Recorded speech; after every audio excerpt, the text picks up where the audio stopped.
Welcome, everybody, to the JJ and Pug Show. We are recording from the Highland Communities Podcast Studios. It is April 22nd, 2025, and this is the 100th episode of the JJ and Pug Show. Oh, here we go. I had to double check that before I got going.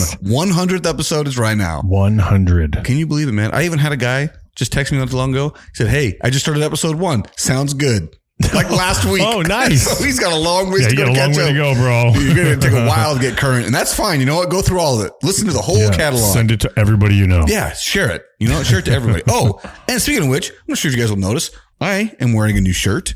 It's got the Highland Communities logo right here with a phone number. Let me show you what that shirt also looks like. Okay, here we go. First off, it's really dope. Okay, I'm not sure what can be seen because I don't have my little preview on. Okay, looks good, right? Check out the bottom. It's got the mountains at the bottom. Yep. Okay. It's got the American flag on the sleeve, but check out the back. Yes, here we go. And got the cactus up along the side. Snap. Dude, and let me tell you what, dude. These shirts are so comfy. Give this a feel, man. Give this a feel. These just came in not too long ago. I'm trying so hard not to hit that drink. Oh, yeah. And they're stretchy, too. Oh, yeah. And they're like, they don't sweat. They keep you dry. We got it in navy blue and we got it in gray. I personally like the gray the most. Cool. I think it looks like the cactus on the back specifically looks real good. Pops out looks real good on this. So these ones are going to be a little more expensive, y'all. You want nicer stuff? It costs a little bit more. But either way, they are freaking awesome. Reach out to us, buy a shirt, represent. It's a great workout shirt. It's a great work shirt, and it's a great shirt to just wear. Yeah. It feels great. I'm wearing it right now, guys. I'm wearing it right now. Co-branded, baby. So, first off, apologize. We have not gotten onto this for a little bit now. We took 2 weeks off. Dude, life just hits you, bro. Life just happens. What was the first week? You had a work thing. Yeah, I had a work thing, but then we tried to do it Thursday, and then you were like, Chalet was out of town for volleyball. She had a volleyball tournament and you were in Dallas. Playing Data 4. Yeah, I'm like, dude, I'm not doing that. There's no way. And not only that, but that same weekend was a father and son's camp out that, I take my boy on with our ward, for church. And so my mother-in-law took the 2 youngest, or the 3 youngest, I should say. And I took my son. We went camping, just a quick overnighter. But yeah, so that week was shot. That wasn't happening. And then last week, happy birthday. Oh, yes. Happy birthday. Not 39. 40. Not 40. 39. Officially. And this isn't one of those girl things where I'm like, how old are you? She's actually 55. Oh, I'm 39 years old. No, legitimately 39 years 39 old. years old. One more year, dude. One more year of just hanging out in my 30s. Yeah, dude. And then it's over. It's funny is I don't like people get hung up on it really bad. I don't care. Well, I think it's because I'm in a better shape now than I was in my 20s. Yes, that is exactly what I was going to say. I was going to say, because you are not ashamed to turn 40 and be like, I look better now than I did 10 years ago. I did. I absolutely do. So I'm like, hey, 40, and I gotta say this, dude. I could not be happier with what you got me doing. Oh, the food. I told you, man. It's not just the food. It's the workouts. Like I've always liked working out. Yeah. I've always enjoyed it. It's the thing that I do during my day as my time. This is leave dad alone. He's going to go into his gym and I get to do what I want for 2 hours. Yep. Right. And I work out and I like it. And that's like my release time. I put headphones in, podcast, whatever. But dude, now I'm doing these specific workouts you got. And I know you told me to do like pick one from each one. Yeah. Bro, I do all of them. Perfect. Whatever you want to do. And it kicks my freaking butt. Like I sweat so much. I am absolutely cooked by the end of it. But dude, the other day, just yesterday, I was doing shoulder shrugs. Catch myself in the mirror and I'm like, let's go. Check you out, man. I was like, dude, if I keep up with this, 39 is gonna be feeling great. I'm telling you, buddy. I'm only a couple months behind you, man. Like this could feel great. It's all it takes, man. It's a little bit of self-confidence in the mirror. I'm telling you, man, there's something else when you feel like you look good naked. I'm telling you, bro, it's a whole different thing. I think about that when you say that. You could not. I'm almost ashamed to tell you how often I think about that specific quote. I'm just saying. I remember you said it when we were at Apache Lake. We were at Canyon Lake. We were at a Canyon Lake, and when you said that, I'm like, he's probably got a point about that. Dude, I'm telling you, it's a whole different ball game, dude. Dude, I tell you what, man, I gotta say it. So, just let everybody know, like accountability. I've been sticking with it. I've been doing what Jason's telling me. There's been a couple of days where just things don't line up. You have a lunch with a client, right? Life happens, stuff like that. So I haven't been as clean as I would like to be, but I have been. As clean as I can. You've probably been 95.5 in the grand scheme of it all, right? Yes, I have been. Like, in not only that, but my cheat meal is a steakhouse, and it's steak. And if that's what you want, perfect. Dude, it is what I crave. It's what I crave. And so the other day, my other 2 buddies that are doing their own things, I texted my little, like, hey guys, for our cheat meal, what do you do? We need to figure out how to make the perfect Sonoran dog. Oh. So we are like going back and forth. I'm like, okay, you go to this carniceria, you find, where are we going to get the rolls at? Where's a great bakery? That is a big, that is a big thing with those Sonoran dogs. It is, the hot dogs are one thing. Yes. It's the roll. Oh, it makes a big difference. So we're like, okay, we need to find a good bean recipe so we can make the right beans for this. Anyway, dude. So, but we're like taking it serious, man. We got that one Saturday a week that we do this. Anyway, but like I said, I've been doing it as close as I can. My weight has not shifted as much as somebody would think it would. But as I tell you, every single time I weigh in, I'm like, dude, I feel great. Well, I feel great. The thing is, as much as you felt really out of shape, you're not really that out of shape. Yes, you are, but you work out a lot, right? So now what's happening is when you start to get your diet dialed in, your body's going to change, but that's what the gym's for, right? You're molding things. You are putting on muscle. You may not see the giant muscles come out, but you're definitely shifting things. Man. So you can't. I feel it. Yeah, I so feel like I'm seeing it, right? Like the scale is not as important. I get stuck on it. I'm very guilty of it. Yeah. But it's really like, how do your clothes fit? Oh, way better. See what I'm saying? Way like better. That's the things, right? Like are you having to put a belt on, or when you start looking, you're like, dude, I'm in a 36 and these are kind of roomy. Like, and I've got to I got to pull up some pants a little bit. I got to keep cinching them up wear a belt. Bit. You know, and the belt I'm wearing now, I got to go a couple loops more or one loop more, whatever it might be. But yeah, you're right. Like I know, and my thing is I do like daily weigh-ins. I know nobody else does. I know, but I like it because I like to see the trend, and I also like to note like how I feel when I'm doing it. Like when I'm stepping on the scale, like how do I feel, and what the number says doesn't always reflect how I feel, and I'm cool with that. Yeah, like I'm cool with that as long, like I said, as long my clothes are fitting differently, I feel way better. Yeah, like it's going right, man. It's going right. I'll tell you what, the thing I hate though. I hate meal prep day because I'm cooking for 6 freaking hours, dude. I tell you, man, the best way to go is you got to get a Sam's Club membership, bro. It cuts your time down so much. I know, but so I do Butcher Box, and I'm not willing to cancel my membership because as long like you sign up on a certain promo, as long as you remain that, I get free bacon for life and free hamburger for life, like ground beef. And I'm like, I'm not getting rid of that. And the chicken, I think the food is better. Yeah, it's probably completely. What's one? Placebo? I don't know if it's actually really any better or not, but I feel like it is. Yeah. So I'm sticking with it. Matters. Yeah, I like it, dude. And they freaking get me when every email I get with like, hey, new member sale. I'm like, I'll get some of that. I'll try some of that. And meal prep sucks, but it makes the rest of the week so much easier. You just grab and go. Just grab exactly. Like I don't have to think about it. Nope. I'm not thinking about what I'm eating that day because I know what's in the fridge. Well, and that's what makes it so nice, right? You sacrifice that little bit, but you're not like, oh, I got to make my food. But, maybe I'll have these chips because they're convenient. Nope. You grab your container and you're walking out like, here you go. I know what I'm eating. Every single time I see my kids pick up a bag of chips. Bro, chips are my weakness. I totally did it.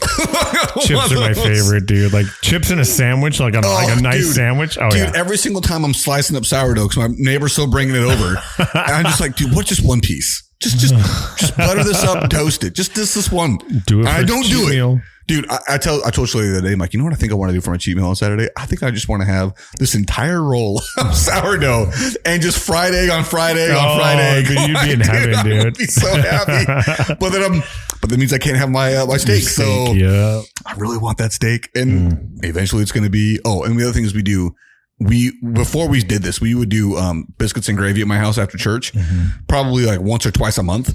And word got around that, hey, Pugmeyer's and the Lyman's and the Wallens, they do biscuits and gravy with the Pugmeyer's at the church. What do we got to do to get an invite? And so, because at the Father and Sons, that's what we made for everybody that came. We made biscuits and gravy for breakfast, and we did cobblers for dessert. Oh, yeah. And one guy in particular is like, hey, dude, I'll provide the stuff. You guys cook it. I just want to be there.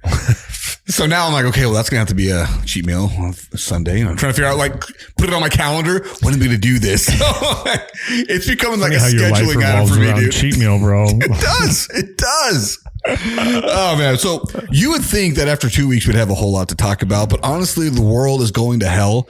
So you know what? We're not going to talk about anything serious. We have a front row seat to it. Oh, dude, we are watching it. We are watching it. If anybody had anything invested, it's gone. I know. I don't even look. I just think of the over the years, they tell you, the market's always going to go up and down. Yeah. And it's better if you're going to be in for the long haul. Just don't look. And that's what I'm not doing. I'm not looking. So I have two different forms of investment, right? I have an old 401k that I convert to a Roth IRA. That one I don't touch. I don't look at it. I don't touch it. That's managed by the company, whatever. I don't do anything with it. And the other one is where I do the autopilot. I told you about where completely tracks everything that Nancy Pelosi, you suck. You got super freaking rich when I wasn't following you. And now you're freaking taking me down with you. Freaking gosh, man. Just stop looking. That one I have to look at. And the only reason why I have to look at it is because you have to create a Robinhood account. And Robinhood like notifies you every single time anything goes up or down over 5%. And so I get those constant notifications, and then Autopilot, the app, also will notify you based on how. So I'm like, and I'm not going to do anything with it. I haven't budged. Leaving it all as is, letting Nancy Pelosi guide me either to heaven or hell. We'll find out. And never have I ever rooted for a politician to get rich more than I am right now. I have a vested interest in her crooked ways. So bad. I know, right?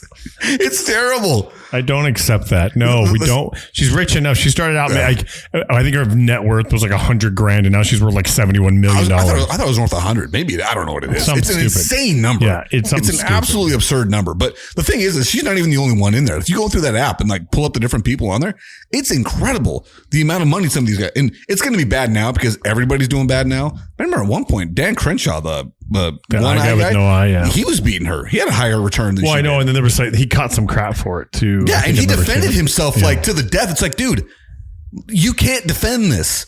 Tell me just say, hey, listen, it's legal. If it becomes illegal, I'll stop. Yeah. That's your only defense. And you try to make it sound like you're in the right? No. Yeah. I'm sorry, man. That doesn't fly. You're better off just saving face and saying, hey, I'm doing it because it's legal. Yeah. Stop me when it's illegal, I'll stop. Yeah. And if a bill's put before me, I'll vote for it. Don't hate the player, hate the game. Because the game is terrible. Yep. The game is terrible.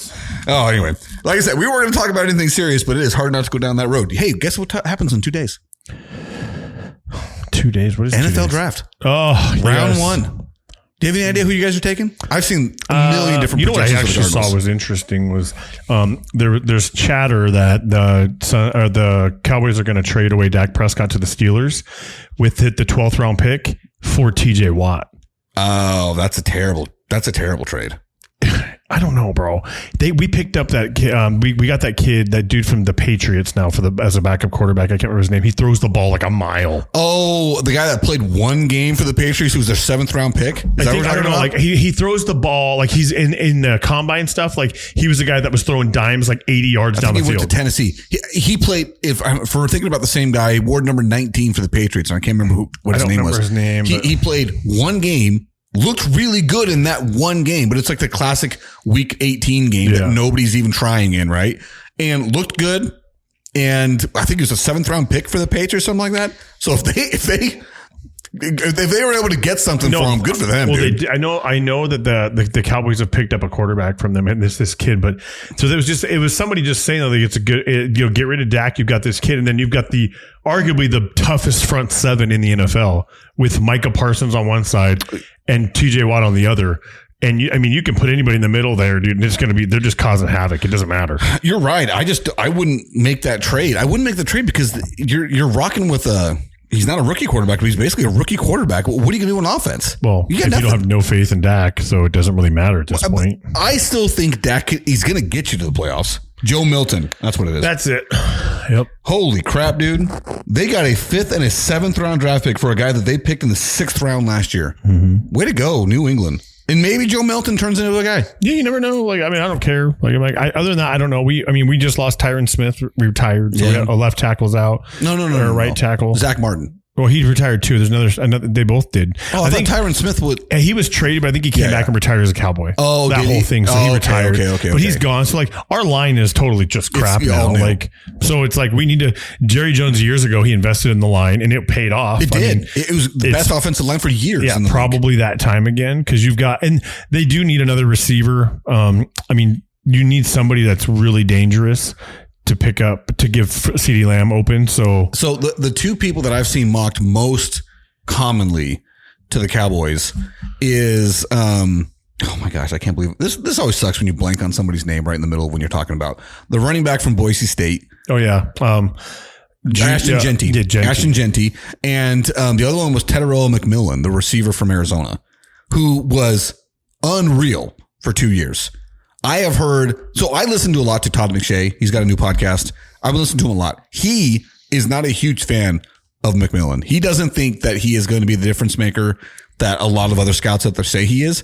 But one thing that can't be denied, he's big.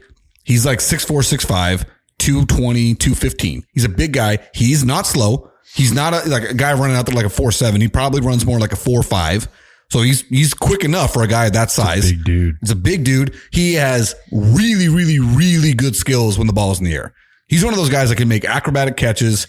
Guys on him, he can get the one-handed catch with another guy hanging down his shoulder. You know what I mean? Like he's really good at the contested catch. The questions, I guess, that McShay has is physicality and what was the other one? I think it might have been route running.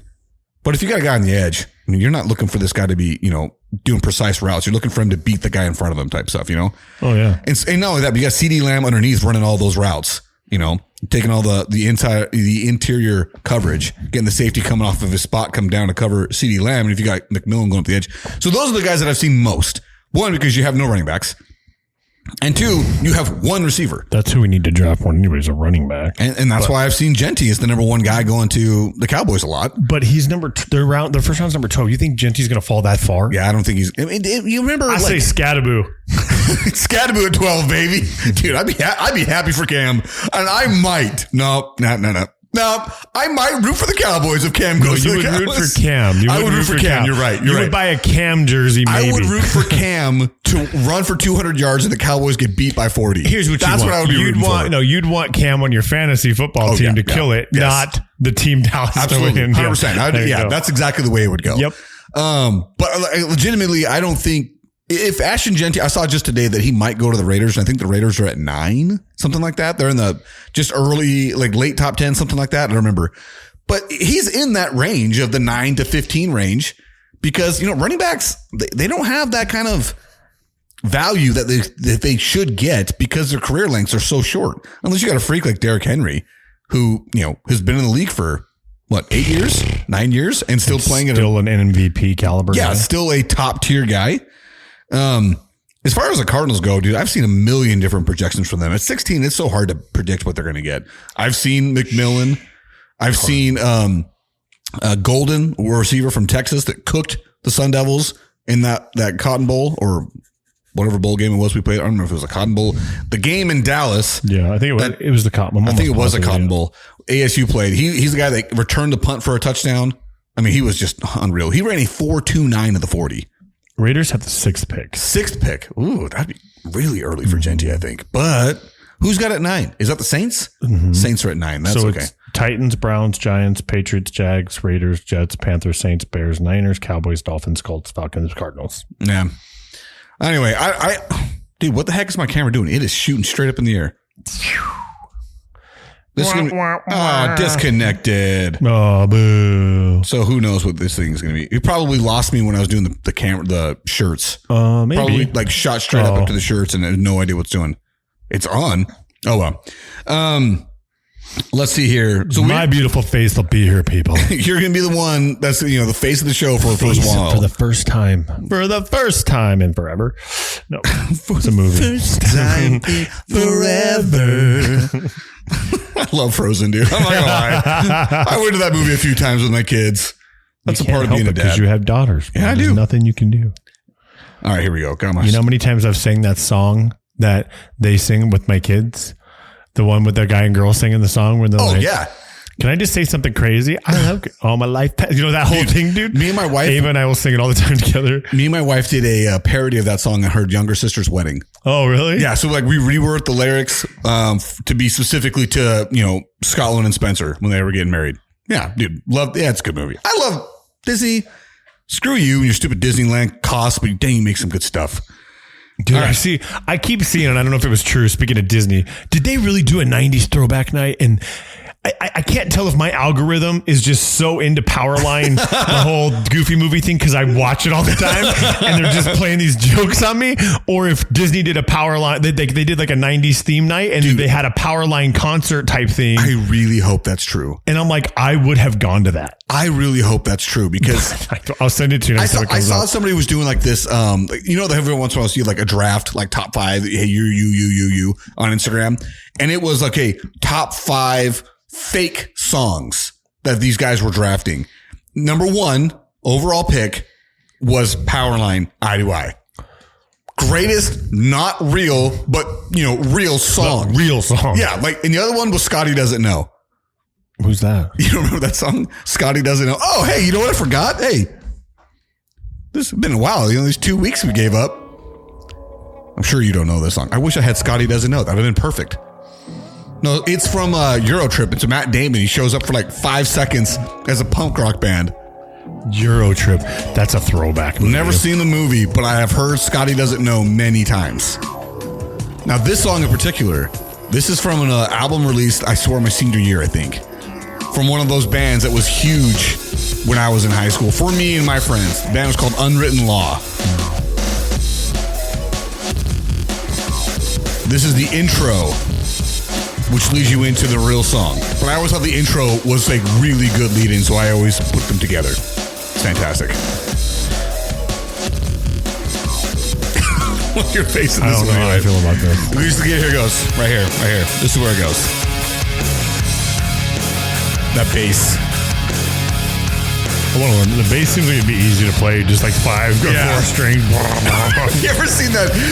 It was a South Park meme where it's like Cartman is trying to get a band together, and he's got the one kid apparently. And I've never watched South Park, so I don't know anything about it. But apparently, there's a black kid in South Park called Token. His name is Token because he's the token black kid. Yeah, and he gives him a bass. He's like, all right, Token, give me a cool bass line. And the kid's like, I don't know how many times I can tell you this, Cartman. I don't know how to play bass. He's like, stop this garbage. You're black. Of course you know how to play the bass. And he's like, I'm so sick of your stereotypes. Like, just play the bass. Dude. And immediately starts doing a sick bass line. And then the Token is like, dang it. Like, he's just pissed that it totally worked out. I love that show. Like, they've gotten away with so much over the years. It is so funny. The thing that I really appreciate. So inappropriately funny. I like comedy that doesn't apologize. No. It's like, listen, it's a joke.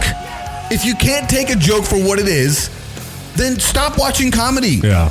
Because it's not supposed to be, like, it's supposed to be a little bit irreverent and rude. Dude, and they push the limit, bro. They 100% like, push have you seen the episode where they talk about calling somebody a fag? Oh, no. So, like, the guy's like, oh, yes. Like, bagging, yes. He's like, no. Like, when a guy on a Harley drives by and he revs his engine, what do you think? Fag. Like, yes. No, not that he's gay. We don't hate him that he's gay or no. It's not. It's just so yes, funny. Dude, I love the guy's it. It's almost like in front of a judge panel, right? Yeah. Yes. And the guy's like, I'm finding this so easy to understand. Like, it's just like, I can't really argue with it. Dude, it's like the one where you sent me that lady where she's like, the difference between gay and gay. See, look, 2 men kissing, gay, totally cool. Whatever. And then I don't know what the next slide was. It was another guy wearing sunglasses inside. Yeah. So freaking gay. 100% true.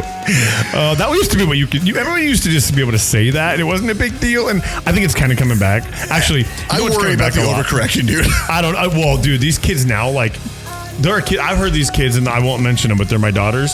So they'll come in and like, it is okay. Like, they will call each other names, and you're like, you can't say that. We're like, Dad, everybody says that. I'm like, really? Everybody calls everybody a fat fag?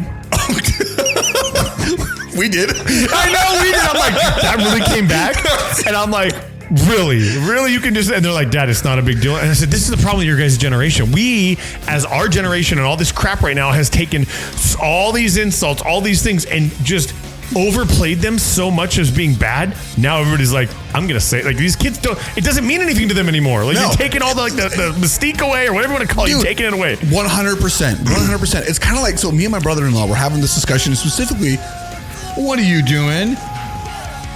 We're about to get infiltrated by a 4-year-old. Oh, no. Rhea. Oh, thank you. Can you put that down? Oh, right. It's so heavy. She just brought us in a nice box. All right, Rhea, bye-bye. Oh, no, you're going to stay? No, go. Hey, Rhea, you need to get out, please. Oh. Anyway, it was the same thing we were talking about when it comes to like the F word. In a movie, if you have that one like big moment where the F word's used, you're just like, okay. The moment is met, it feels big, but when it gets overused, it's kind of like, what does it even mean anymore? It doesn't mean anything anymore. You know what I hate? You need to get out, please. Okay. I love you. This is the thing that drives me nuts. Since I don't know. All right, shut the door. Like, I hate when people like, and I know why they do it. When they say like, oh, what the F or what the freak, just say the word. Like, come on. Like, we all know what you mean. I am the guiltiest party in this. I know, and it's not a bad thing, but at the same time, like, it is true. It's true because every single time you're meaning every bit of it. Yes. You might as well just say it. Like, you're an adult. Like, just say the word. Dude, like, I have to catch myself so often because I don't. Maybe it was you that sent me it, where it's like this 12-year-old girl making the exact point you just made. I don't know. Maybe. And it sent to me. I'm like, I really got to stop because. It really is. Like I'm not doing anything different. It's the exact same word. I'm just you're meaning the word. I do. And here's the thing, dude. There is a big difference, dude. Like when you're in a certain like argument with a person, right? And you're like, maybe you have a big disagreement or you're angry at a guy or a girl, right? And you say the word freak instead of the F word, you look like an idiot. But when you drop the F bomb, everybody's like, oh, he's serious. But not if it's used all the time. True. Because its gravitas is lost. Oh, yeah. Like it doesn't mean anything if it's used all the time. If it's used in like real serious moments, like I said, in a real moment, we're like, I really need the weight to be felt. I specifically remember this one time. And I hope this doesn't come back and like speak ill of this great, great, great man. I hope he would be okay with me saying that because he's passed away now. But my high school football coach, never heard the dude curse ever. Okay. Was that guy in here? No. He was. I was like, he died? No, he's not. I was like, oh my God. He was one of my high school football coaches. I was like, you didn't tell me this, bro. No. The varsity high school football coach. What a bomb on 100th episode. Dude, 75 episodes ago, everyone. Anyway, I remember we were playing Seton Catholic High School. Oh, I played them. We beat them too. Dude, and the thing is we were a way better team than them this specific year. Every other year. What year was this? My senior year, so it's been 04. Okay, so we beat them in 03 in the championship. Yeah, that sounds about right. They were good. They're a good team. They always had good players. Yeah. This particular year, we were better than them. But we were playing like we weren't. You know how I don't know if you ever. You play down. Yeah. All the time. And we were in that mode of playing down. I remember, dude, halftime, we're in the locker room and coach is trying his absolute best not to lose it. But he finally lost it and drops the F-bomb. Everybody dead silent.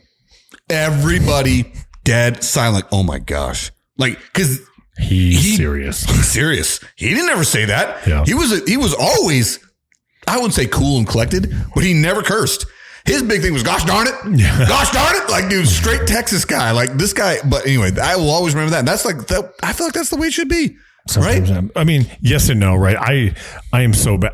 I went a long time. So I grew up, my mother, and dude, her favorite word was the F word. It was like the word like for most people, except for just the F word, right? So for me, that mystique of the F word went out a long time. It wasn't like, my mom told me when I was a kid, like I was 13 or 15, maybe 15, we could cuss in the house anytime we wanted. We just couldn't say the F word to her, like at her, right? Could never call her a name, could never be directed at her.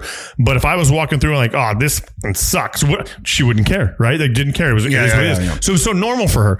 But like, so as I've got, I with my kids, I was super like, I'm not going to try to swear around them. And then they'd only ever hear me slip with like frustration of like plumbing, right? Oh, dude. Okay. Yeah. Get up underneath the sink. Yeah. Bro, my giant self underneath a little sink. Like I don't have hands for that. Like my brother-in-law is a plumber and I'm like, bro, how do you spend this much time in this contorted position? Dude. Like it's unreal. Like I want to break things, right? So that's when they would know. Installing a fan? Yeah. They would know me to leave, just leave me alone. They're like, yeah, he's not. But now as they've gotten older, I know they say it at school. Like there's no way they don't. Allie, maybe not, but Lexi, 100%. I was literally just about to say that. I was like, I don't know. I could see Allie, but I could also see Lexi. Maybe not, but Lexi, dude, she flips me off any chance she gets, dude. It's all fun and games. I was going to say this. The middle finger does not at all hold the weight it once did. And she's good about it. Like we had this conversation when she turned 16 because it's all in fun. Yeah. But if it's ever like a serious conversation, she knows not to do it when I'm mad, like because I would lose my mind. Oh yeah. But it's always like she's so funny because she's always got fake nails, so it's a weird, awkward. Like these kids don't know how to flip people off anymore. Dude. It's like an awkward gesture sometimes. But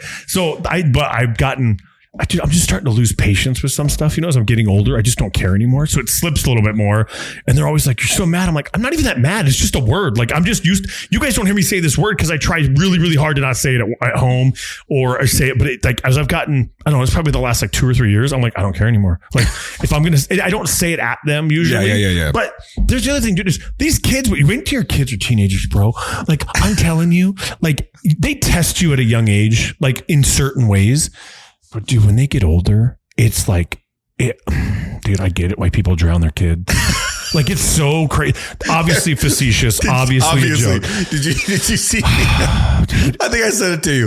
It's those 2 Australian guys. These guys, they crack me up. They always have like these really like super serious dry humor pods, right? Yeah. And the clip is they're both talking to each other and saying, "Do you know what the number one reason why abuse happens in the home?" And other guys like, it might be because of alcohol, drugs, family problems, step parents. And the other guy's like, actually, the number one reason I have a really annoying freaking kid. Yeah. Dude, I'm telling you, I have an annoying kid. That's the number one reason. And obviously it's in satire, but dude, it's so hard, bro. I'm telling you, especially because one of your kids will be just like you. Yeah. So like if you're opinionated or if you've got a mouth and like over the years, it just develops on them. And then now it's like Lexi and I, dude, I swear to you, it is like arguing in a mirror. Like everything that she says, like I'm almost like, I would say that, but you're not going to get away with it. But damn, I get it, right? She's just, but dude, I swear, man. But as they've got, they make me so frustrated. It's like I say the F word more, and I don't even care. Like I'm done. Like you're an adult now, pretty much. Like I know you've heard this at work. I don't ever say it to them. Yes, but dude, I'm just like, oh gosh, it makes me so mad, dude. Have kids, they said. You won't drown them. It's so hard. Real dark turn there. Sorry, but it's the 100th episode. It's time to be real. I guess.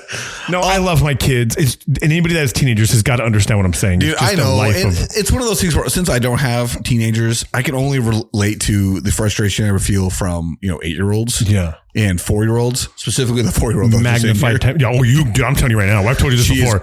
You were in trouble with her. Yeah. She is going to be, it's going to be a struggle with her. The day she took off at Kara's house down the street, running like bye. And looking at everybody giggling while she's doing it. Everybody else is laughing and you are up and out of your chair, basically climbing a fence to go get her because she has somehow made it out of the fence, dude. It's like, nope, I'm out. Yeah. She's like a released animal, dude. Yeah. She's fun though. She is an absolute blast. Yeah, absolute blast. She's going to be real fun when she's 14. And PMSing. Oh, yeah. Just wait. You have multiple women too, bro. Yeah, I can wait for that. Need to get a motorcycle and just take off at times, bro. Like that's when Dad and son go camping. Yeah. Oh, yeah, for sure, bro. When we got some time. Trent can be able to come with us at that point. Oh, yeah, he'll be able to come out with us. All right. Completely off topic and far less important. But my biggest beef with LeBron James's career on excluding anything off court, okay, is the fact that when he came into the league, he was the number 23. Okay? Dumb. If you didn't want to be constantly compared to Michael Jordan, why'd you wear his number? Okay? And it's easy to say this now. We're 20 years into his career. 22 years into his career. Did you see that picture of his feet that's going around? Oh, bro, I don't want to see it. And it says LeBron James' feet after 22 years of playing in the NBA. And I don't know what they are because all you see is a foot, but it is like, ugh, because of all the stop and go and over the years, right? Which it made sense, but 22 years, dude. The ball of his foot is like ginormous, weird and stuff. I'm like, I don't know if it's true or not, but I thought I was thinking that would make sense. Yeah, I mean, dude, the amount of miles on that guy's body, and legit jumping out of the roof and all that pressure. Oh yeah, I'm like, man, dude, because I mean, regardless of how much I hate that dude, he is an athletic freak, dude. In every way, shape, or form. 40 years old. And he's going to be an all-NBA player. Yeah. He's going to be first, second, third team. Well, he's probably going to be second or third team. All-NBA. And you still throw the ball up to him as like an oop somewhere across the court. He's still going to crunch it. Dude, it's insane. But anyway, back to what I was saying. Yes. It drives me nuts that it's like, when you think of Michael Jordan, number 23, when I say Kobe Bryant, you got two numbers you can pick from. 8 and 24. Yeah, I'd say, which one comes to mind first? 8. 8 for me too. 8's the first one that comes to mind for me too. But it's so dumb why he changed it. The whole Mike D'Antoni thing. Whatever. The other thing, Steve Nash, 13. He's got a number. We know his number. It's 13. That's what he plays as. Except for when we went to LA, number 10, because LA's got every other freaking number retired. But my point is this, you came into the league and adopted the number of the greatest player of all time instead of branching out and being your own guy and having your own number. And then he went to Miami and did number 6, which was Bill Russell. It's like, dude, how are we supposed to look at this and your career is always going to be your number 23. It's going to get retired in Cleveland. It's going to get possibly retired in LA. And is he 23 right now? Yeah, he's 23. He was 6. I know he was. I didn't know when he went to LA. Was he 6 and then 23? He was 23, 6, and then back to 23. I think when Bill Russell died is when he decided he was going to go back to number 23 again. Because he felt like, well, nobody should ever be able to wear the number 6 again. And it's like, dude, nobody should be wearing the number 23. Well, it's funny. I saw Shaq say a thing just recently. Like, nobody's ever going to say, be like LeBron. That's a fact. It's be like Mike. Be like Mike. That's kind of the thing. I'm sure they'll find something to say about him because you can't deny the fact that the guy's an unreal basketball player. Oh yeah. Like as far as like every career number, he's going to be close to owning all of them. Of course. And except for assists. No disrespect and he's there. not going to get steals. And he's not going to get 6 championships. He's not going to. Well, he's got Luka now. He is 40 and he's still playing at a ridiculous level. I love that the Dallas Mavericks lost in the play-in tournament. Whatever they lost. Play-in tournament, yeah. On the 77th day. Yes. That they cut. 77th day that they had traded Luka Doncic. And then they fired that dude. And no, they didn't. I thought he's fired. No. I read a thing that he was fired. Really? No. Was that just a spoof thing? It must have been because he is still the GM for the Mavs. He was like, I really. What he did say is, I really underestimated the connection the fan base had to Luka Doncic. He did say that, which is true. But at the same time, it's funny how many podcasts I listen to. That was terrible. I listen to so many different podcasts, and all of them, every single one of them will say, I still cannot fathom that trade. I can't understand how that trade was made. Because even if you're going to say we're going to trade Luka Doncic, how do you not get more than that? You got almost nothing in that trade. Not to say that Anthony Davis is not a good player. He is. He's always hurt though. I don't like. You almost wish that as how does Mark Cuban? Is he still the owner? No, that's the reason. That's the problem. He sold the team last year to some Las Vegas ownership group. Even then, as the ownership, you don't veto that trade. Stop. The only reason they had a 70% chance of making the playoffs previous to him being traded, they don't make nothing. Like they are terrible. I mean, Kyrie Irving gets hurt. Okay. Tears ACL. That's bad. That just sucks. That does suck because Kyrie is actually playing really well. And Davis goes down like he didn't most play predictable thing in the world because he always gets hurt. Yeah. Always. I think he got hurt on a non-contact play, just shooting a 3-pointer. Yeah, dude. And it was the first half of the first game.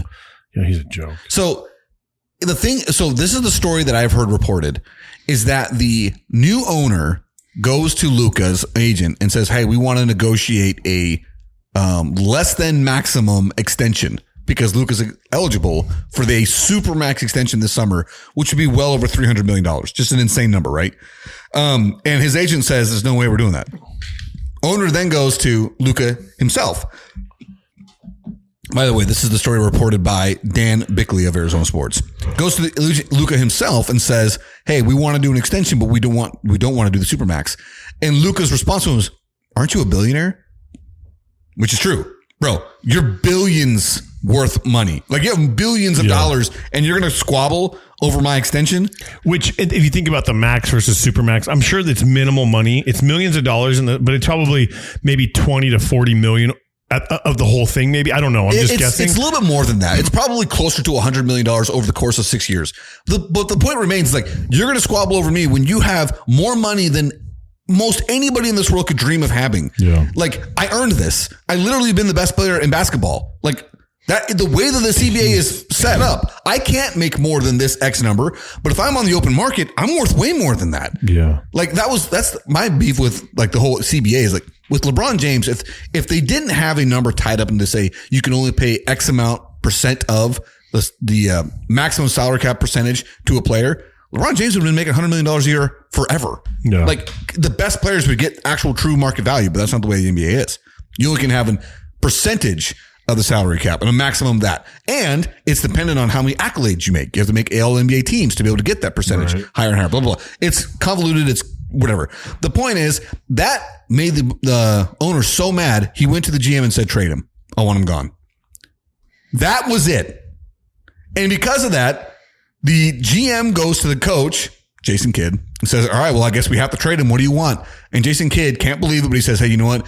Get me Anthony Davis. I can work around with that guy. And that's all you wanted? Facetious? Dude, say I want Anthony Edwards. Seriously. Say I need another superstar caliber player. Yes. Not a washed up tall guy. A 31-year-old guy who's always hurt. No, I want, okay, if even I'm when trading. He was dominant, he was not dominant. No. You know what I'm saying? Yes, exactly. Like, no one's ever going to say that Anthony Davis is not a good basketball player. He is a great basketball player. Never won an Defensive Player of the Year award. Never been an MVP. He has won a championship because LeBron was on the team in the bubble. And everybody looks at the bubble championship. I'll tell you what, if the Heat had won that championship, we'd all be like, yeah, dude, that's a real one. Because the Lakers were like, no, I don't know about that. Yeah, I don't know about that one. Yeah, there's not even people in the stands. It doesn't even count. Probably the quietest championship game ever. Absolutely. That would be boring. I don't know. I still like, we're going to be talking about that Luka trade probably for years in NBA circles because it's the dumbest trade that's ever happened. Well, you know what sucks is I still I know we hate Luka as a Suns fan. We do, absolutely. But dude, I hope he wins the championship just to piss him off over there. And I could if it didn't mean the Lakers got one. I know that's the problem. I can't root for the Lakers. I would buy a Luka jersey. I love like him and Jokic. The way that they play the game for two fat white dudes is out of control. Jokic for sure. It's like, bro, like I mean, even Luka, he's not fast. He can be quick at times.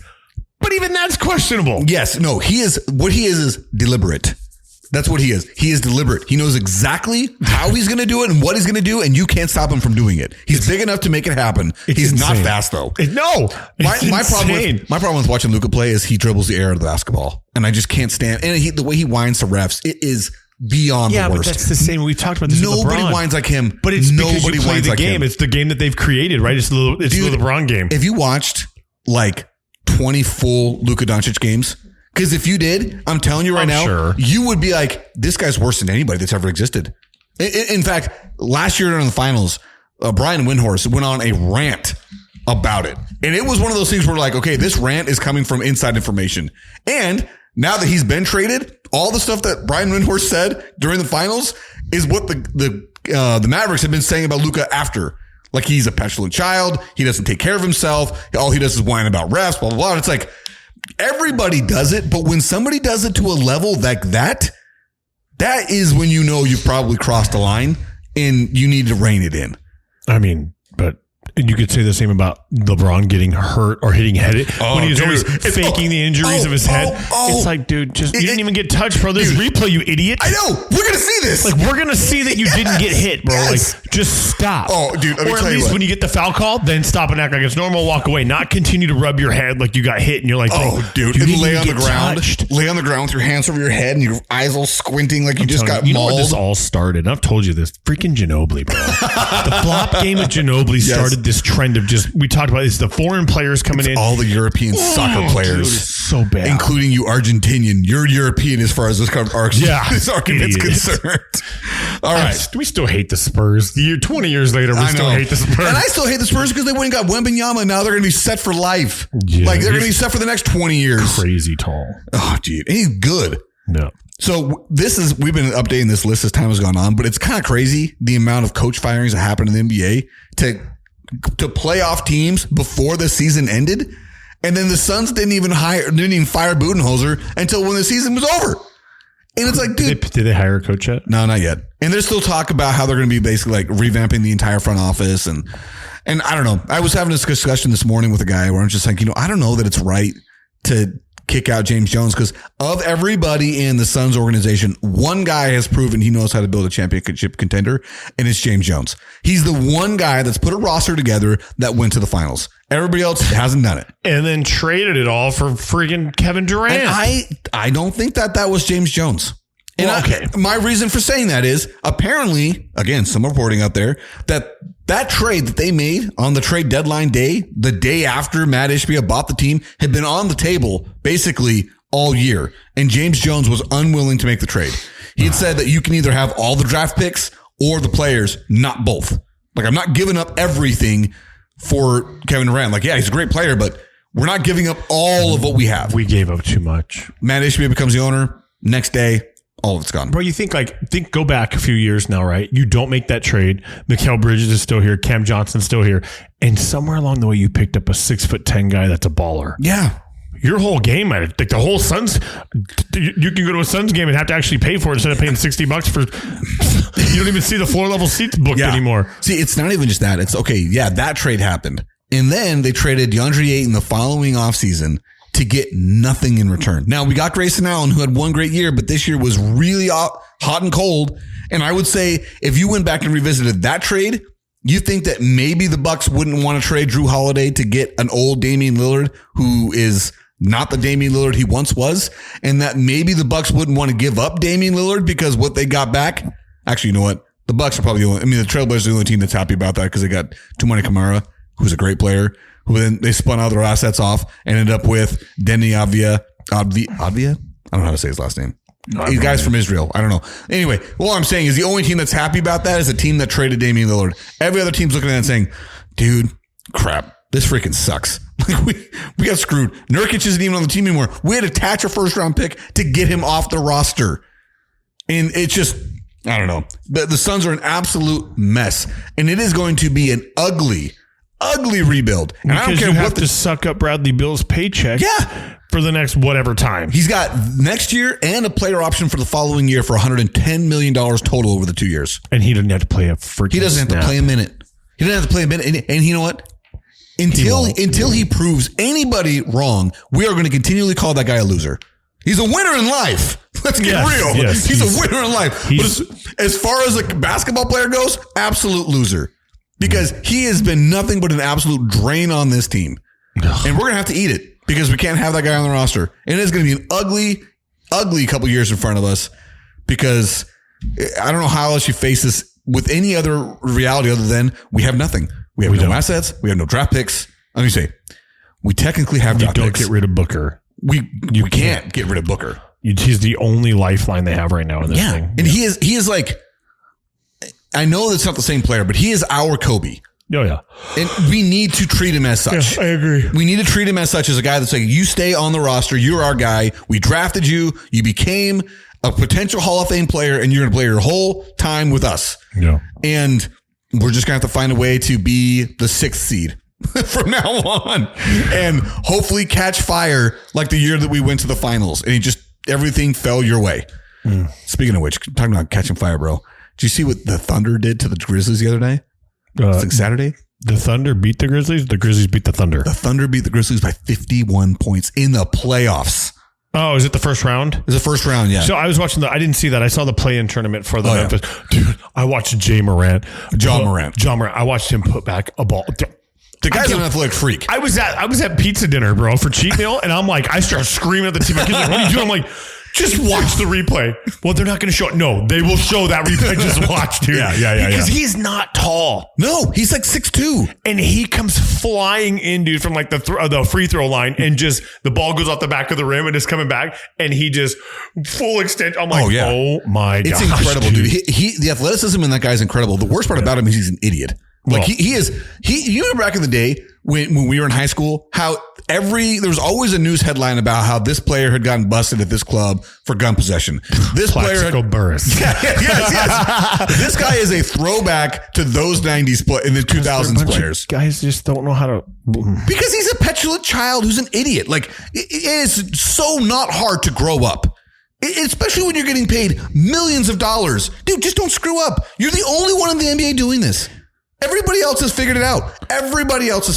James Harden has never got busted for the amount of time he has spent in a strip club. And we all know that bro lives in one. I'm telling you, I want to start a business where like I pick up 4 buddies, like real good, like big guys. And all we do is, hey, when you come to town, we'll pick you up in your black Escalades all decked out. We'll take you wherever you want to go. We'll set it all up. You give me 10 grand cash or 5 grand cash to have, right, to pay people off that you bump. Yeah. And I don't care if you're snorting cocaine in the back, dude. Like, I'm not here for that. I'm here to keep you out of trouble. That's my job, right? Because how do you have that kind of money and not have somebody doing that for you? Like, are you kidding me? Like, I would never go anywhere where I'd be like, nope, I'm going to have this. You're going to be paid off. If I bump into you and you don't like it, here, bro, here's $1,000, disappear. Yeah. Like, that's because these guys are, let's bring a gun into a strip club. No, we're not going to do that. And the worst part, and film ourselves with it. I'm like, post it. Yeah, you're an idiot. How stupid are you? Yeah, you're an idiot. Like that is a level of stupidity that can be fixed. Like, it's like you did this to yourself. You filmed yourself. You posted it yourself. You wasn't even somebody that caught you. Yeah, but see if you have 4 guys with you that are gonna be like, nobody's coming in, nobody's coming out. No phones. Check your phones at the door. We're not taking pictures with the boys. Nothing. The phones go in the bag. Sorry, but not sorry. If you don't like it, there's the door. Yeah, it seems. But that's the thing is to me. I know that hundreds of players across all pro sports do that. Yeah. This guy doesn't. Because there's a handful that don't. And they're usually the superstar guys that are paid way too much at such a young age. They don't know how to manage any money. Yeah. And it's, The thing that kills me about it is it's like, he's technically not breaking any laws. No. But it's like, dude, you live in a completely different world now, dude. It's not. It's the old. You can take the boy out of the trailer park, but you can't take the trailer park out of the boy. Yeah, it's that kind of idea, right? Like it's your small-minded thinking. Like, dude, you are now a big-time guy. You need to make big-time decisions. And if you can't pay somebody to do it for you, so he or she keeps you out of trouble. It's not hard. Get an assistant that just runs around with you. You know what this reminded me of? Sean McVay. The Los Angeles Rams, Sean McVay is the head coach of the Rams. He is a high energy, up and down the field, constantly. He has a guy that just keeps him from running on the field. He's got to get that guy. He's got a catcher. Yeah, he's got to get that guy. Yeah. The guy that constantly goes and grabs him by the shirt and pulls him like, get back. You got to get back. You're going to get on the sideline more and get back. And they literally employ a guy to hold Sean McVay back. It's like, dude, a head coach has got that. Why can't you do the same? Like, it's a level of retarded. I can say that now. A level of retardedness that I don't understand. Yeah, no, it's especially when you have that kind of money on the line. That's the thing. If you have that kind of money, that is a small investment to keep you from doing something stupid or getting in jail or whatever, right? Like I said, I'm not keeping the $10,000 all night. That's not. I got my own paycheck. That's just for me to pay people off. You're gonna get that money back or what? Like, dude, you've got the money. $10,000 is you is $10 to me. Yeah, and you know what I mean? Like, think about the amount of money that you were gonna lose when not doing this. Oh yeah, the suspensions that come along with it, the loss of endorsement deals, which he lost. I said suspensions. The possibility of not making an all NBA team because you were suspended for X amount of games and you missed the 60 game threshold you have to get a postseason award, which means you now can't get a Supermax contract because you didn't make it out. Like, all of these things stack up. Yep. They all stack. All because you took a gun into a strip club and shot yourself. That is the funniest one because I love how you and I have vivid memories of Plaxico Burress. Like, I will always remember that. Yeah. Oh, yeah. Come on, dude. It's insane. Okay, so let's see. Here's something I wanted to talk about. Like, the thing that I find frustrating, specifically about like different sports, okay? There's always like a level of effort that you can put in a certain sport and try as hard as you try. And in some sports, you're rewarded for that. Football, for example, the harder you try, you will be rewarded, right? Yeah. Like, if you just constantly put in all the physical effort that you possibly can muster, you will. You don't have to be the most athletic, but if you got the mental capacity to push yourself beyond what you're physically capable of, if you are a man child, yes, I mean, but that rewards you, and you can see the same thing in basketball. Like, certain guys, like Dennis Rodman, that guy would rebound 20 rebounds in a game because he would simply not 0 points. Stop. Yeah, 0 points, but he wouldn't stop going for the rebound. He wouldn't stop.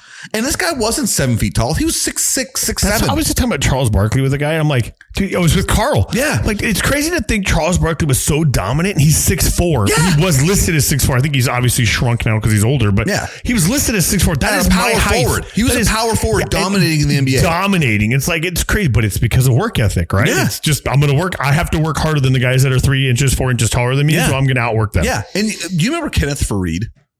He was a power forward, center-ish for the Nuggets for a while. The name kind of sounds familiar. Prime example of what I'm talking about. This guy honestly was just 100% try hard. That's all he was. Tried as hard as he possibly could all the time. And I was thinking about this because there are other sports where trying hard doesn't matter.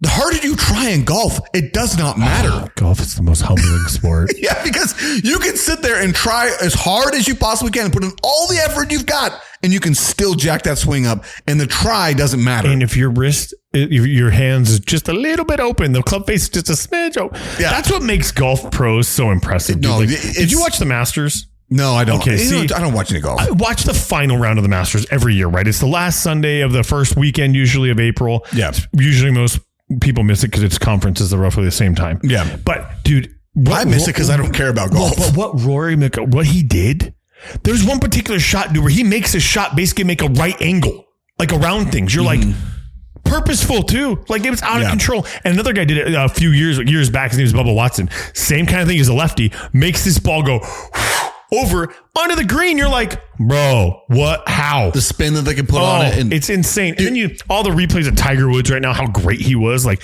I don't know what the algorithms, my algorithm's all jacked up, but this Tiger Woods thing, like watching him in the Masters back in the day, and like, they're like, oh, he hits a shot. It's like the shot they talk about, right? He hits a shot and it's like, dude, there's no way he's off the green. He needs to chip. It's a downslope. And this dude chips it on, lets it roll down, and it rolls in, dude. It's essentially what seals in the Masters. But it's like, how do you...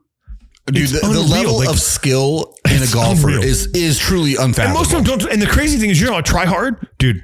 Most of these guys don't swing hard. I play golf with the dude. That's my point. Craig Martin, old 56. I work with him, right? He is a golf guru. Like, he is great. He should have been a pro golfer, but I think his wife told him no, right? But he doesn't. I swing the club 95 times harder than he does. Doesn't matter at all. Doesn't matter. He just clean down the middle, just and he's within. If I hit it straight, him and I are right next to each other, and he barely. I'm like, I hate you, bro. Like, it just drives me crazy. It's just an easy movement. Like, it doesn't matter about the speed, the velocity. Fundamentals gotta be perfect. And it's also the same with baseball. With baseball, the harder you try, typically the worse you do. Man, you played softball lately? Slow pitch softball? Yeah. It's freaking hard. It can be for sure, dude. Hitting Every the ball time I go at to a throw drop. a softball, I wreck my shoulder. Hitting the ball at a drop? Dude, not popping it up. Yeah. I'm like, I hate this. Like, I freaking hate it. Like, I don't know how. Like, I mean, I'm getting better at it the more I do it because I've been playing for 2 seasons now with this group. Yeah. But I'm like, dude, this is not for, like, I hate it because I feel like I should be able to crush the ball, right? Yeah. And it's like if I don't sit back on it long enough, or if I drop my hip, my elbow or my shoulder, right? Yeah, yeah. And I'm like, oh, dude. And again, it's a precision thing. Yeah. It's the amount of try hard doesn't matter. So the reason why I bring that up is because like you can't always. The try-hard guys aren't ever visible in other sports, right? Specifically baseball and golf are the two that I was thinking of. Yeah. And I'm sure there's others very similar to it. But then when I think about like one of the more frustrating things is if you're a fan of a football team or a basketball team that doesn't try hard, it is visible. It is so obvious. Like a player doesn't? Yeah. Like, for example, this Phoenix Suns team this year, you could tell they never try hard. Like they may have played hard 6 out of the 82 games, maybe 7, right? But it is so obvious because the team they had 3 years ago, before they broke up the Mikal Bridges, Cam Johnson, Devin Booker, Chris Paul, DeAndre Ayton team, before they traded it, they were known as the try-hard team because they try hard the entire game. They never let up. And it bothered other teams because it's like, dude, come on. It's like game 24 of an 82-game season. Like, chill out. It's like, no, they didn't ever chill out. They went the whole time. And it's like, those are the types of teams you fall in love with. Yeah. When you have the other way where they don't, it's like, dude, everybody hates that. It's the underdog theory of like March Madness, right? Everybody, like this last year, I feel like I don't know for a fact, and I didn't care to watch, but I feel like nobody really watched March Madness at the end because the Final Four were all the one teams. 1-1. Yeah, like I don't like, but when you've got like a 15 or a 12 in there, you're like, everybody's like, because they are undoubtedly trying harder than anybody there. They hardest possible. They want it more than the number one team because the number one guys almost expect it, right? They're like, hey, we're number one. We should win. And which is a lot of pressure. I'll give that to them. And a lot of those guys expect to be going to the NBA draft anyway. Right. But you've got a St. Mary's come in and you're like, Loyola? Davidson? Yeah. When Curry played for them, Steph, right? Yeah. You're like, dude, these guys, you just want to, because I think as Americans, we love the little guy theory, the upset theory, yes, right? Yes, the underdog, baby. Yeah, we want to see the underdog win because you're like, dude, because because I think we all relate to it, right? Because we're not superstars. Yeah, we're not these guys. We're not superstars. We're the try-hard guys. Yeah, we're the guys like, if I go into something like against a pro, right, I'm an underdog, right? So I'm just going to try as freaking hard as I can. Let's go. But so you see that. But yeah, there are a lot of sports now where they don't like, they hate to watch a team and you're like, can you guys try just do they even care? Why did you, like, why, or like when you see a player not go for a ball he could have caught, like in football, and you're like, it might have been a little bit out, but I'm like, your whole job is to lay out for that ball. Like, you're not going to get crushed. They protect you anymore. Like, you don't have John Lynch coming over the middle, Ray Lewis coming over the middle. You don't have Troy Polamalu, or what's the dude from the Seahawks? Cam Chancellor. You don't have the boomstick coming over as much anymore. So it's like, why are you not like trying hard? And it's like, and then you see the guys that do, and they're so noticeably ahead of everybody, you know? Hey, what's up, baby boy? Oh, looky. Oh, he's getting big. Yeah, he is getting big, isn't he? Oh my goodness. Hey, buddy. Oh, I love it. See, I don't ever want kids again, but it's so like you just want kids for a little bit. You're close to grandkids. Hopefully at least another 6 or 7 years. I told her, like, wait till you're 25, bro. Like, go get your career started. You can have kids forever. Your career needs to be, you put that on hold. It sucks, dude. Problem about I have the exact opposite, man. The career is there until you die. No, but you wanted to have kids when you're 40. You're going to be 60 when he's 20. I wanted to have kids. I wanted to have kids the minute we got married. This wasn't in the cards for us. I'm telling you. True. Okay, fair. That's a bad. Okay, I can't argue with you on that. I would have had kids the minute we possibly could, because again, I'm going to be 50 when this kid turns 12. I know. I'm going to be an old dad, man. When he becomes a teacher or a deacon, whatever they are at that age, man. I'm going to be the gray-haired guy in the back, dude. I'm going to get some gray in the beard. And then there's young Chalet. She's still going to be just smashing it. She's taking up. Good to go. Dude, specifically last night, right? I'm not going to go into the whole details of last night, but I make the joke about how the fact that I was like, man, my arms are cramping so bad. She's like, we get it. You work out.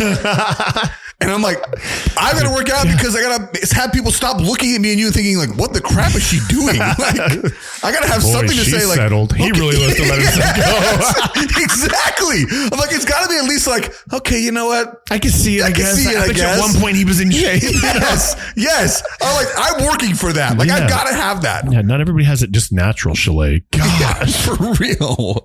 Hey, little boy. Okay. Anyway, I only had one more thing that I wanted to ask you. And this is a serious question because people are like debating on who should be the MVP of the NBA this year. And my question is this, and I think I've said my point quite a few times. What is the criteria for you if you were voting for an MVP of any league? Like, what defines MVP? Well, if you take that player off the team, they suck. You and I are in agreement. Like, I mean, that's reality. That's why I don't think Lamar Jackson should have won, is because you had two of them. Yeah. That doesn't make you the most valuable player. It makes you the most valuable players, because you're going to, like, you had Derrick Henry running the ball for you. Like, I'm sorry, but like, Lamar, you were great.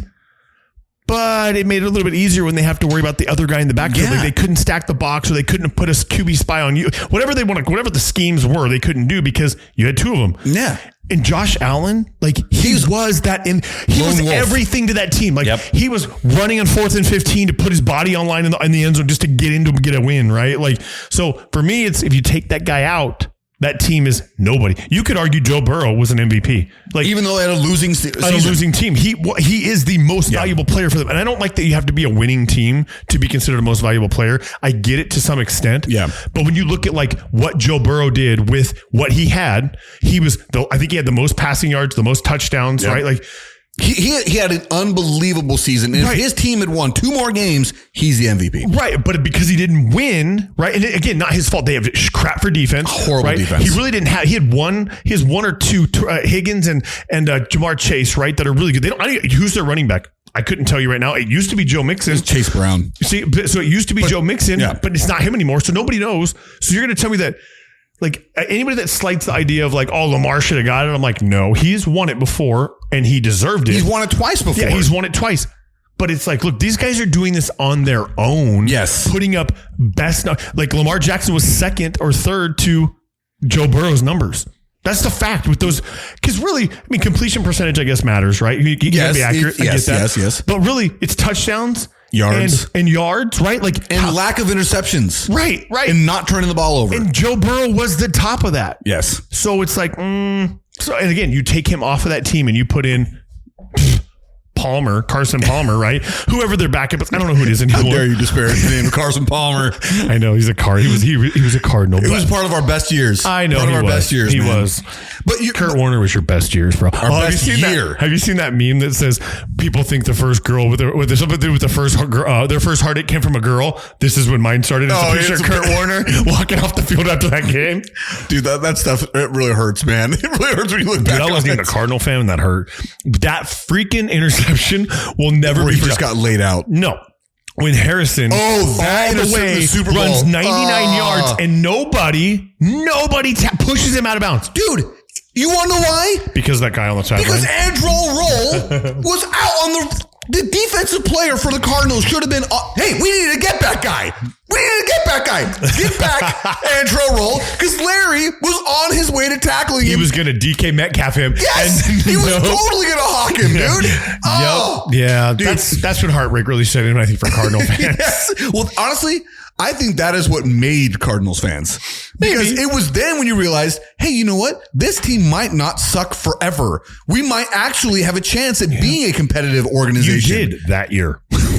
But since then, we've actually gone to the playoffs a couple times. Yeah. Like, I know for me, it made me feel like, hey, you know what? I can actually be a Cardinals fan and not be ashamed of it. Because up until that point, it was always like, don't tell people you're a Cardinals fan. It's a terrible organization. Like, if you think about the Cardinals' success. Yeah. It really was backed off of two washed up quarterbacks. Yep. Not these Kyler Murray types, right? Like, really, like maybe you should look at your history and say, maybe we don't need to go out and put a first round draft pick on a quarterback that's 5'2". But the problem, maybe we should have done something else. Jason, now if we go back to that history, how many guys, a Carson Palmer, a Kurt Warner, become available? They don't. No. And when they do, you have a 4-year window at most. But I still think that you can find somebody less number one draft pick sometimes, like a Tom Brady type. But Tom Brady's a rare goat. That's a whole different story. Yeah. But like a second or third round guy out of like, okay, here's one. Actually, no, it's Josh Allen. Where did he play? Wyoming? Yeah, but he's a 7th pick overall in the first round of the draft. So let's go with who was not Nick Foles. Where did Nick Foles play? Arizona. Okay, he's a second round pick, right? He won a championship. Yeah, but he was a career backup. But he still won. But the times he also won on a freaking stacked team, okay? And the times he had a chance to be a starter, a.k.a. with the Rams, or what? He didn't last. The other guy, Carson Wentz, did pretty dang good. He was a 3rd overall pick in the draft. Oh, was he really? Yeah, most of the guys you're talking about, the reason why quarterbacks go high in the draft is because if you look at the history, guys that are drafted after the first round, rare that they ever become something. But and the problem Jalen Hurts is like the only starter I can think of right now. Well, I guess if you want to include Russell Wilson, but he's at the end of his career. Like when you talk about starting overall, like these guys are really good quarterbacks. He's the only one I can think of that's not a first rounder. But and arguably I guess would you say Jalen Hurts is a scrambling running quarterback more so? Yeah, I would definitely say he's not a pocket passer. So really over the course of history, which I think we've talked about, pocket passers are the way to draft. They are. I know that you want the Kyler Murray, right? Because you want the Michael Vick, right? Like everybody wants that. What you want is the flexibility. You want to be able to say, hey, listen, our offensive line's not great. This guy can bail us out when we need him. At least scramble, get outside, throw a bootleg shot, right? You want him to have the ability to do so. But when they're 5'2", it makes it really hard for that no matter what, right? And I think... Dude, the hard part about Kyler Murray, it was really hard getting behind him because, listen, he's the same size as Russell Wilson. Yeah. Russell Wilson went to 2 Super Bowls and won one. Like, he's the same size as him. He's faster than him. Should have won 2, but he should have won 2. You threw a pass when you got Marshawn Lynch behind you. Marshawn Lynch. Dude, if I was a Seahawks fan, I would never be a Seahawks fan again because of that. That would have ruined me forever. That would have been hard, man. That would have been a hard one to come back from because especially what happened to the team after that completely imploded. Yeah. But like, so he's the exact same, like, I'd say like not the same player, but like when you're talking about the mold, like Kyler Murray could definitely fit the mold of Russell Wilson. The difference is the Seahawks had Marshawn Lynch and an amazing defense where it was, really listen, we're going to lean on the run game. We're going to bootleg and play action pass. And sometimes we'll let Russell Wilson drop back in the shotgun. But for the most part, we're going to run, play action, and we're going to lean on our strong defense. Like the Cardinals don't have that. What year was Kyler Murray drafted? 2015 or 16. I can't remember which. Because I want to know who the other quarterbacks were. Oh, in that draft, there's nobody. But like, what is there one that they could have taken that was has done equally as good? No, I don't know. I couldn't. That was the Daniel Jones draft, dog. Yeah, that was the next drafted quarterback in that class. He plays for where did he go? Indianapolis. Oh, yeah, he's gonna that reaction. No, but yeah, it was not a good looking draft. It wasn't 15. Was it 18? Maybe it was 2018. What pick was Kyler Murray? Number 1. He was the number 1 first overall pick. 15 was Jameis Winston. No, it definitely wasn't. Try 2018. Might have been 2018 or 17. It's in that range. Jared Goff was 16. No, not that one. Miles Garrett 17. No. Oh, I don't know what just happened. I was on a really cool page. How do I go back to that? I think my fat fingers clicked something. Baker Mayfield 18. So it would have been 19. 19 Kyler Murray. Yeah. So because the year before they got Josh Rosen with the 10th pick. You want to talk about a flop, dude? That was a terrible flop. That guy didn't even last in the league for 3 years. So 10th it looks overall like the pick. Only quarter. Oh, so Daniel Jones was taken number 6, and then Dwayne Haskins, dead. Redskins. He's dead. Super sad story, man. The guy got hit on the freeway. I think he was crossing the road to go and help somebody change a tire and got Which hit. brings me to the next point. Don't go playing Frogger on the freeway, people. Don't. So that's a public service announcement that some people need to hear. Do not walk on the freeway. In fact, let me give you a little piece of advice. If you get in a wreck or you involved in some kind of incident on a major freeway and anywhere, and your car is broke down, and you just stay in your car, buckle up and stay in your car. Your car is meant to take a collision. Listen, it is going to suck if you get hit. However, you'll probably live. Yeah, you're much better off. The odds of you living when you get schmucked by a car doing freeway speed, 0. Yeah. Unless you're a tweaker. That's a whole other story. We can talk about that later. But that's a fact, bro. Scientific. I swear. That is a scientific fact, bro. Meth heads survive everything, dude. I can show you video after video, bro. Like, you're like, how did he survive? Meth of a drug, bro. I'm just saying. Like cocaine. Yeah. Or you can be drunk. I've seen people that are drunk also survive things. You're like, bro, how did he survive? But yes, okay. Anyway, public service announcement. Don't go walking across the freeway, people. All right, so let's just close with this. Drew Lock.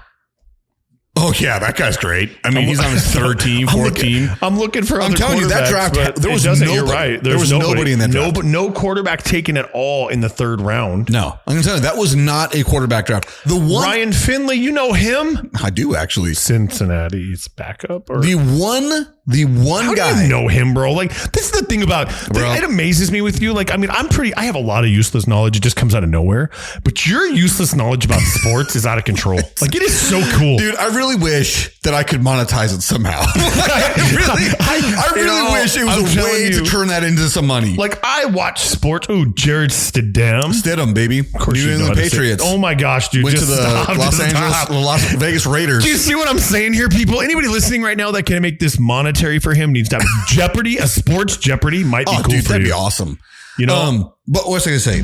The one argument then was, do we take Nick Bosa or Kyler Murray?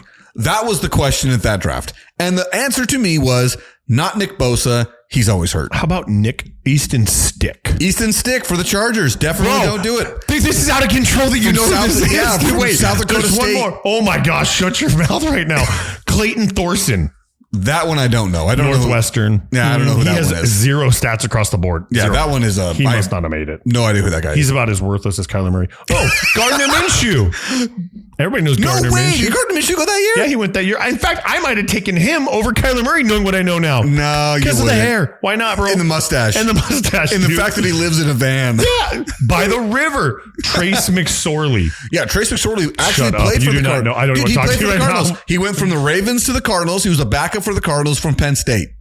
Bro, it is useless knowledge. It's useless. I freaking love it. Like, I freaking love it, dude.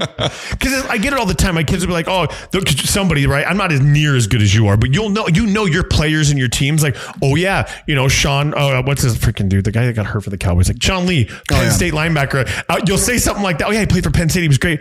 How do you know that? I'm like, I have no idea. I don't know why I know that. But you have I'm naming players that are just like in a draft from 2019. And you're like, oh yeah, he played here.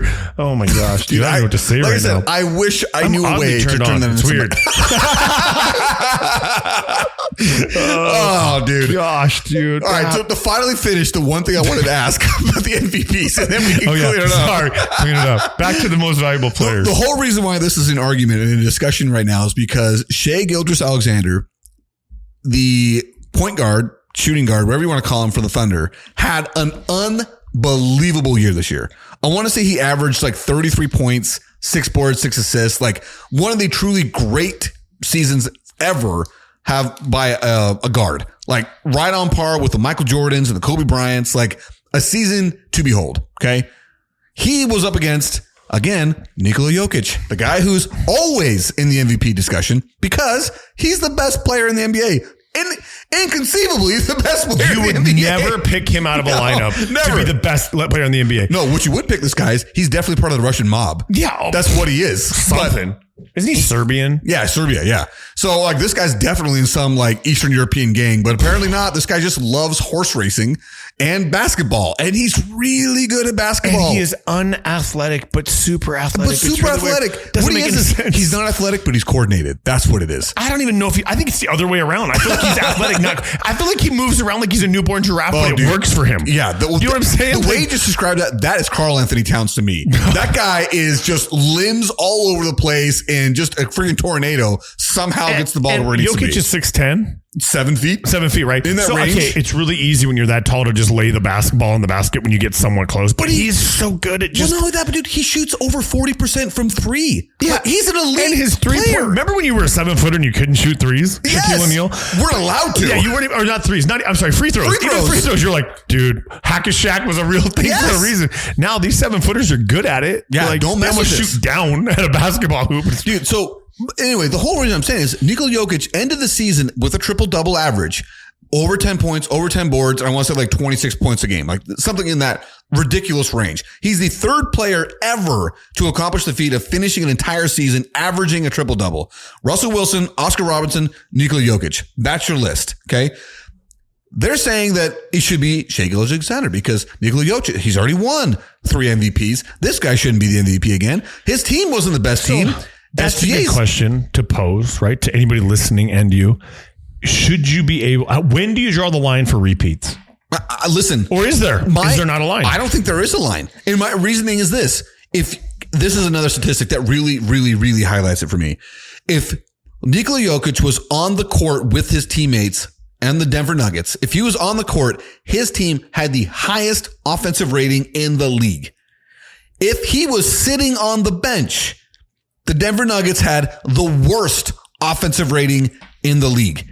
There was no like drop off of 10 points. That means most valuable player. That means most valuable player. That means if he is not on this team, they are a lottery team and they suck.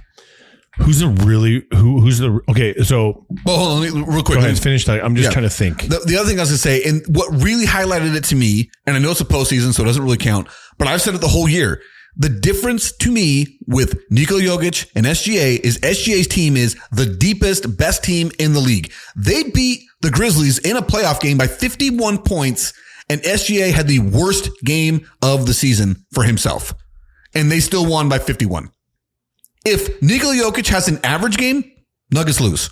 He has to be top tier every game. He has to be most valuable every game. Yeah, every game he has to be that guy or else his team stands no chance. So that's my thing. What is the thing? So like if you put, I'm trying to think of like a really good point guard, like a really good, solid MVP contender. Are we talking about all time or are we talking about in the league currently? Right now? Currently, Somebody who's pretty, you know what I mean? Like legit. Okay. So you want me to name somebody? Who? Just give me one guy. Kyrie Irving's a legitimately great point guard. Uninjured, legitimately great, right? You put him with Jokic. Is he still considered an MVP at that point? If you have a co-play, it's kind of like the Scottie Pippen Jordan thing, right? Yeah. Like if you have a number 2 that is really the reason why you're so good at number 1, Kobe had Shaq. That's funny to say it that way. You know what I'm saying?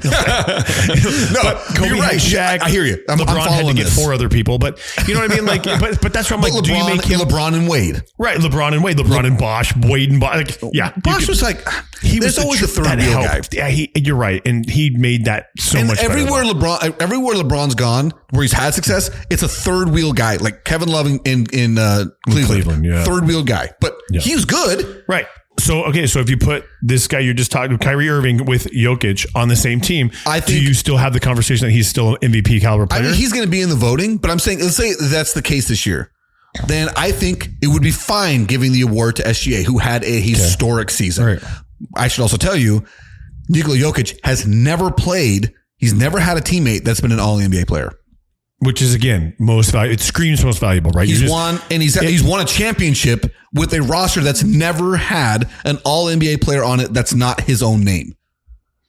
That's interesting. Of course you would know that. But, no, but it's great. But like, no, but so again, so to your point, I think that you don't give it to him. I think, because I do think that you need to reward true greatness, and SGA's season was true greatness. I just think if you're comparing it and we're talking about most valuable player of the league, I'm with you. My thing is like most valuable is determined by if you take this guy off the team, how much does the team suck? Yeah, how bad? And I think I came to that conclusion when Steve Nash won his MVPs. Because that is how Steve Nash won his MVPs.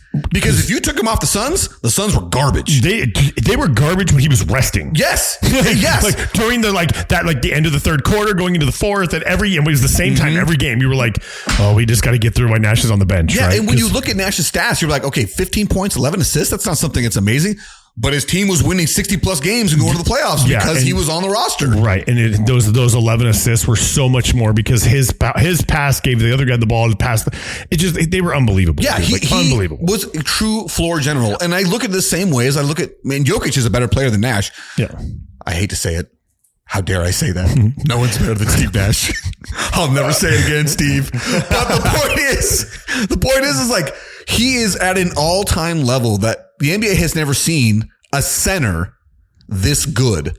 And I feel confident saying that. They've never seen a center this good at all aspects of basketball, aside from defense. He's not a very good defender. But that's because he's not athletic. He's not. That's why. He's not quick enough laterally. No. But yet he is so quick. It's so weird. I don't understand how he gets by people. I know. You know what I'm saying? And he I don't now feel that like to me, that is a perfect example of Luka. Not quick, somehow gets by people. Yeah, and I don't their understand. ability to hang in the air on a 3-inch vertical. How are you levitating? How are you just hanging out there, bro? Like David Blaine in it was you're just chilling, dude. Like the best part about Jokic is he doesn't even jump. Like he doesn't even leave the floor. He just keeps his feet grounded all the time. I would like to hang out with him on a weekend just to see what life is like with him because I feel like he's just a ding dong. Oh yeah, dude. You know what I mean? He's probably one of the most boring people on the planet. And I'll bet you he's probably I bet you he just appreciates America so much because of where he came from, right? Which is funny because when the season's over, he's gone. He's gone. Really? He's gone. Really? Well, where's he gone to? Not Serbia? Home. Really? Yeah, back to Serbia to his home. Well, I wonder, dude, American money in Serbia. I wonder what that exchange rate is. You know he lives like a king. God. Yeah, dude. You ain't doing nothing. People are feeding you grapes. Dude. You know what I'm saying? Well, the thing is, you're Aladdin, bro. At that point, right, with the genie, and you go back, dude. That's fantastic. But he really does. He loves his horses. He loves horse racing. No. Not like jockeys on horses, but horses being towed by, I don't know, carts, like kart racing. So he loves it. Jockeys being towed by horses. And I think probably honestly, if he would have his choice in life, it'd be that he is a foot shorter, 50 pounds, no, probably 150 pounds lighter, and could be a horse jockey. What does he weigh? He's got to be 350. No, actually 340. He's slimmed down now. I think he's probably closer to 240, 250. As a 7-footer? No way, dude. Yeah, dude, it's always shocking to see how light the guys in the NBA are. Do you remember Corey Brewer? The name sounds familiar. He wasn't ever a star, but the guy was 6'9". I don't think he ever got over 200 pounds. He's 249. There you go. Sounds about right. He was heavy though. He lost a lot of weight. And when he lost all the weight is when he became the guy he is now. That's when he started taking things real seriously. Anyway, dude. 6'11". He was 284. Now he's 249. But that was a 90. Well, that was, I don't know when he was listed. His listed weight was 284 at one point, but I don't know when. I'm sure that was pretty close to when he was drafted. But it makes you just it's crazy. 249 is a 7-footer. I know. He should be a 6-pack, just lean machine, and he's not. He's skinny fat. Yeah, it's really weird. He is. It's so weird. Flabby arms. No I'd like definition. to see what he eats. What's your diet like? You're not a DK Metcalf guy, right? Where you're eating candy. That's it. Skittles and licorice. We're all all DK Metcalf eats. Makes no sense. I want to see what that guy looks like when he's 50. When the metabolism finally wears off and he's not a professional player anymore. No, it won't. You know why? Because look at Terrell Owens. But Terrell Owens has been a freak about everything his entire life. He's always been meticulous about what he eats, his supplements, and his training regimen and everything. I remember I read a thing in BSM magazine years ago that he would take 100 pills a day. Yeah. To keep his body in And I'm like, pristine, can I get that regimen? Yeah, dude, I know. Is it trenbolone sandwich? Yeah. Well, you got to worry about your job at that point. Yeah. But I'm telling you, with T.O., like, he's always been like known as like, this guy is a freak about every aspect of his body. When he broke his ankle and came back in like 3 weeks and played with a bloody ankle, like, just doesn't make any sense. Out of control, like the hyperbaric chamber sleeping and all that. So, I mean, but I feel like DK Metcalf is just going to be like normal, just like look like he does. He's just going to be jacked out of his mind, gray hair. Yeah, you know what? He could very possibly be that guy because he also is a freak about working out. I just, it's like, there's some point the diet catches up. At some point, the diet catches up to your body. I would think, but genetically, he is out of control. You're right. You're right. So maybe not, right? I don't know. I don't have the genetic gift, dude. You know what? All I got to say is, man, don't breathe. Breathe.